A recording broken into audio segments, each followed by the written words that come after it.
Yeah, so the plebiscites are basically, non-binding votes on Puerto Rico status. When I say non-binding, it means that Congress is not obligated to do anything with the results, no matter what the results are. So there's been 7 of these plebiscites in Puerto Rico's history. The first one in 1967. Then they sort of took a break for a while and started having them again in the 90s. And there's been 6 of them since from 1993 to this most recent one in 2024. And they're very controversial for a couple reasons. One is because, again, they are non-binding, so it's sort of a what's the point here, guys? Are we basically just doing like a fancy public opinion poll on how people feel about the political status if the results aren't going to matter? The second piece is basically the party that's in charge of the government at the time gets to decide what's on the ballot. So there's always all these controversies and questions of, do we offer people all the options, or what options do we offer?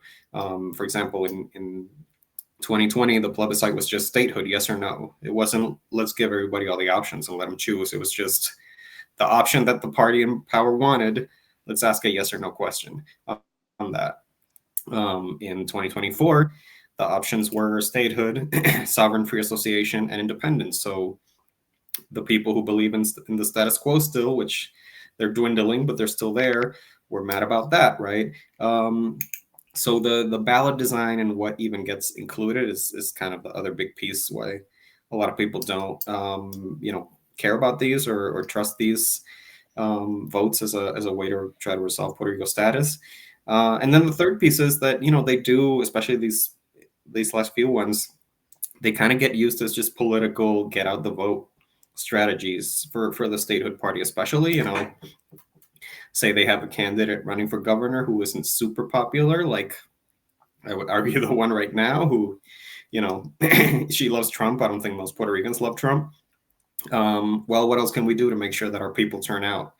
Okay, let's do a status vote, because even if they don't come out to vote for her, maybe voting for statehood will motivate them to turn out. So people react to that too, and there's all kinds of boycotts and stuff that make the results of these plebiscites not usually or not always a great sort of barometer of how Puerto Ricans feel about the status issue.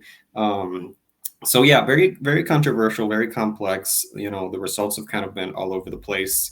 I will say that I sometimes I argue with this about this with some other independence advocates. I like them. I think they should keep happening. I think it's one of the few ways that Puerto Ricans have to express ourselves on the question of our political future. Um, so even as I acknowledge all the problems with them, I think that expression is important. And what we saw in 2024, when independence and sovereign free association combined for over 40% of the vote in that plebiscite, is that I think they can serve as a reflection of how perspectives and visions of what people want is changing. So yeah, they're messed up, they're manipulated, they're boycotted, they're all that stuff. But there's also something there, right? It is Puerto Ricans actually trying to express themselves about this. Mm. Yeah, for sure.